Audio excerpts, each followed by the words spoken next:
नमस्कार फ्रेंड्स, आज आपण बघूयात की खमंग ढोकळा जो आहे तो परफेक्ट कसा बनवतात. आणि अशा पद्धतीने जर तुम्ही ढोकळा बनवला तर तुमचा कधीही ढोकळा बिघडणार नाही. त्यामुळे व्हिडिओला अजिबात स्किप करू नका. खूप छान रेसिपी आहे आणि बाहेरून एकही पदार्थ न आणता किंवा मग काही अशी स्पेशल पदार्थ याच्यामध्ये न टाकता हा ढोकळा खूप छान असा स्पंजी होतो. तुम्ही व्हिडिओमध्ये बघू शकतात. तर इथे तुम्ही बघू शकतात खूप इझिली आपला जो ढोकळा आहे तो कट केला जातो आहे. खूप मऊसर हा ढोकळा बघूनच इथं कळतं आहे. तर खूप घरातले आपले जे साधे पदार्थ असतात ना, जे नेहमी घरामध्ये अवेलेबल असतात ते वापरून तुम्ही हा ढोकळा अगदी परफेक्टली बनवू शकतात. तर त्यासाठी व्हिडिओला अजिबातच स्किप करू नका.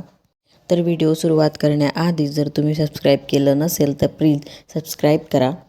चला तर मग वेळ न घालवता पटकन रेसिपीला सुरुवात करूया. तर मी सर्वात आधी मिक्सर जारमध्ये 1 वाटी बेसन पीठ घेणार आहे. नंतर साधारण मी अर्धा वाटी त्याच वाटीने रवा घेतलेला आहे. तर हे सर्व एका मिक्सर जारमध्ये आपल्याला एकत्रित करून घ्यायचं आहे. नंतर मी साधारण 2 ते 3 चमचे याच्यामध्ये तेल टाकलेलं आहे आणि थोडंसं पाणी गरजेनुसार वापरायचं आहे. एकदम पाणी नाही घालायचं याच्यामध्ये. गरजेनुसार कन्सिस्टन्सी बघून याच्यामध्ये पाणी आपण घालायचं आहे. नंतर आता मी हे मिक्सर जारमध्ये व्यवस्थित फिरवून घेणार आहे छानपैकी. आणि नंतर त्याच्यामध्ये मी 1 चमचाभर साखर घालणार आहे आणि साखरेसोबत मी एक अर्धा चमचाभर लिंबूसत्व याच्यामध्ये वापरलेलं आहे. आणि याच्यामध्ये साधारण 1 चमचाभर चवीनुसार मी मीठ घेतलेलं आहे. नंतर मी पुन्हा याला एकदा फिरवून घेणार आहे 1 ते 2 सेकंद मिक्सरमध्ये. नंतर हे जे सर्व मिश्रण आहे ते मी एका भांड्यामध्ये काढून घेणार आहे. तर मिक्सरच्या जारचा वापर केल्याने काय होतं, हे जे बॅटर आहे ते खूप स्मूथ होतं आणि त्याच्यामधले जे पदार्थ आहेत जसं की रवा, साखर वगैरे त्याच्यामध्ये व्यवस्थित मिश्रण केलं जातं. त्याच्यानंतर मी इथे काय केलेलं आहे, थोडासा इनो घातलेला आहे. तर तुमच्याकडे इनो अवेलेबल नसेल तर तुम्ही कोणताही खायचा सोडा इथे घालू शकतात किंवा मग बेकिंग पावडर तुम्ही साधारण 1 चमचाभर इथे घालू शकतात. तिघांपैकी एक काहीही वापरलं तरी याला छान असं टेक्स्चर येणार आहे, छान असा फ्लफी होणार आहे. तर या बॅटरमध्ये तुम्ही साखर नक्की घाला. साखरेने काय होतं की जो ढोकळा आहे तो जाळीदार होण्यासाठी आणि मऊ होण्यासाठी याला खूप उपयोगी पडते. त्याच्यामुळे साखर याच्यामध्ये तुम्ही अवश्य घाला. आणि सोडा टाकताना हे लक्षात ठेवायचं आहे की जेव्हा तुम्ही याला वाफेवर ठेवणार आहात ढोकळ्याला, तर तेव्हाच आपण सोडा टाकायचा आहे 1-2 सेकंद आधीपासून टाकायचा नाही आहे. त्याच्याने तो छान असा फुलत नाही आणि छान हळुवारपणे हे मिश्रण एकत्रित करून घ्यायचं. नंतर मी एक छोट्याशा भांड्यामध्ये छान असं तेल लावून घेणार आहे. तेल लावताना अजिबात कंजूसी करायची नाही आहे. छान असं तेल लावून घेतल्यानंतर ढोकळ्याचं जे बॅटर आहे ते व्यवस्थितपणे या भांड्यामध्ये मी टाकून घेणार आहे. तुम्ही इथे कन्सिस्टन्सी बघू शकता. तिथे अशा प्रकारे मी इथे कन्सिस्टन्सी ठेवलेली आहे. त्याच्यानंतर तर आता आपला जो ढोकळा आहे तो आपण वाफायला ठेवणार आहोत. तर मी आधीच इथे पाणी वाफायला ठेवलेलं होतं. सोडा मिक्स करायच्या आधीच आपण हे सर्व करायचं आहे.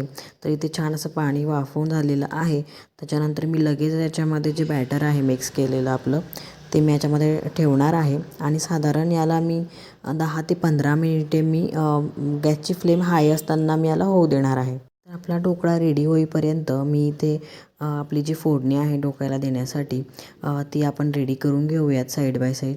तर थोडीशी मी 2 मिरच्या कट करून घेतल्या आहेत बारीकसर. त्याच्यानंतर थोडासा कोथिंबीर मी बारीक कट करून घेतलेला आहे इथे. तुम्ही बघू शकता. त्याच्यानंतर आपल्याला थोडेसे 5-6 पानं आपल्याला कढीपत्त्याची इथे वापरायची आहेत. चला तर मग पटकन आपण आपली जी फोडणी आहे ती रेडी करून घेऊयात. तर सर्वात आधी इथे कढई छान तापल्यानंतर मी याच्यामध्ये 3 ते 4 चमचे मी तेल घातलेलं आहे. नंतर तेलही छान तापू दिले. त्याच्यानंतर मी याच्यामध्ये मोहरी घातलेली आहे. थोडीशी अर्धा चमचाभर मी मोहरी घातलेली आहे इथे. त्याच्यानंतर मोहरी छान तडकल्यानंतर याच्यामध्ये बारीक कट केलेली जी मिरची होती ती मी घातलेली आहे आणि आपला जो कढीपत्ता होता तो मी याच्यामध्ये घातलेला आहे. तर साधारण याच्यामध्ये थोडंसं चिमूटभर मीठ घालायचं आहे. या मिठाने खूप छान चव येते या फोडणीला. चला तर मग बघूया आपला ढोकळा आहे तो रेडी झालेला आहे की नाही. हा मी 10 ते 12 मिनिटे याला वाफेवर होऊ दिलेला आहे. नंतर याच्या मी चाकूच्या सहाय्याने असं चाकूमध्ये टाकून ढोकळ्याच्यामध्ये बघणार आहे. जर हा चाकू क्लीन निघाला तर मग आपला ढोकळा परफेक्टली झालेला आहे. इथे तुम्ही बघू शकता चाकू अगदी क्लीन निघालेला आहे. तर आपला ढोकळा आता झालेला आहे. नंतर या ढोकळ्याला मी 5 मिनिटं थंड होण्यासाठी ठेवलेला आहे. गरम गरम या ढोकळ्याला काढू नका, नाही तर तुटण्याची खूप दाट शक्यता असते. तर थंड झाल्यानंतर हा ढोकळा असा इझिली बाहेर येतो आणि तुम्ही ते बघू शकतात. खूप असा मऊसर, जाळीदार आणि स्पंजी हा ढोकळा आपला झालेला आहे. तर तुम्ही व्हिडिओमध्ये इथे बघू शकतात, खूप छान जाळीदार आपला ढोकळा झालेला आहे इथे. याच्यावर आपली फोडणी जी आहे ती टाकून घ्यायची आहे. थोडासा कोथिंबीर ॲड करायचा आहे वरतून गार्निशिंगसाठी. तुम्हाला हवे असेल तर तुम्ही याच्यामध्ये पांढरे तिळही टाकू शकतात.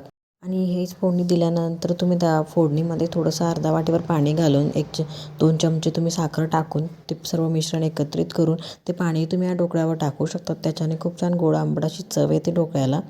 तर तुम्ही इथे बघू शकतात आपला ढोकळा हा रेडी झालेला आहे.